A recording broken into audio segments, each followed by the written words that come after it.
We touched on a number of things through the conference that we as an association have been talking about for a while and running courses on and trying to engage angels on. The whole concept of starting with the end in mind, defining success at the beginning and then framing up your strategy to get there, ensuring alignment and having a full understanding of what it takes to achieve the ultimate outcome. To try have angels actively engage in their portfolio, active versus passive.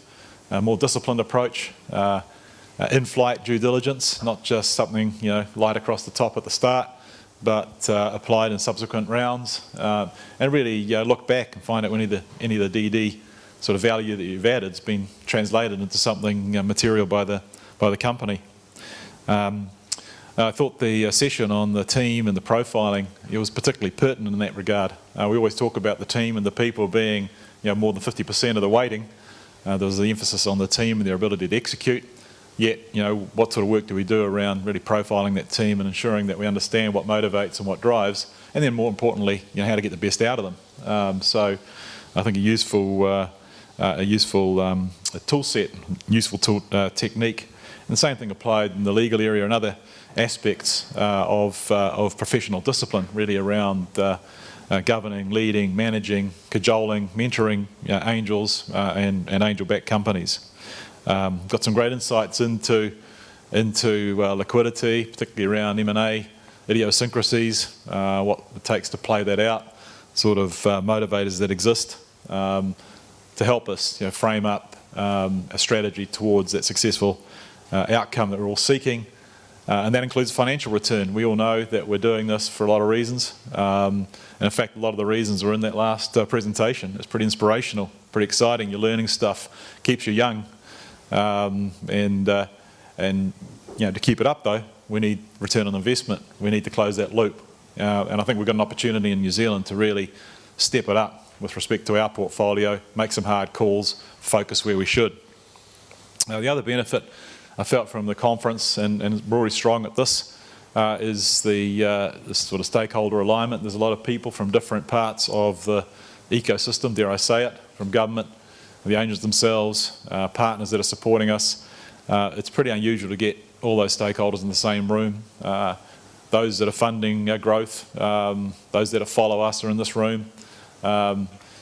Incredibly valuable. There's hardly anywhere in the world that you'd get all those stakeholders in the same place, and then to have ministerial presence as well. So we've got to build on that. There was reference to our collaborative performance. It's questionable. I think we all feel that we are good at collaborating. When you boil it down, it's we're not that good. We want to sort of compete, for a piece of the pie rather than step back and create that much bigger pie. And a lot of there's even some of these initiatives that you saw, you've got major corporates coming together to create something unique. If they can do it, then certainly we can do that with our friends and neighbours. So expect to see that effort to align, call it NZ Inc., the full court press, continue, and it's great to see other stakeholders joining us in those conversations, from science, from tax. And certainly getting their head around the levers that support economic development and drive that distinction between policy levers and investment discipline. We all know we can't succeed on our own, so bringing people together just cements the fact that by leveraging collective capability, we'll get a better chance of achieving the outcomes that we all strive for. So hey, it's been a thrill. I'm exhausted. So Brian would say, I'm fucked. But, lunch is coming, and enjoy, continue those conversations and then travel safe in terms of wherever you're heading. If you're hanging around this beautiful part of the world, getting out on the mountain bike, you'll be doing that, Rod, the weekend? Pretty soon, about 20 minutes. Might see you up there. Relax over the weekend and then get back into it next week, and hopefully you can apply what you've learnt, the people you've met, and inspire you to stay in the game, and shit, we depend on you to create a great future for New Zealand. So thanks a lot, and we'll catch you around.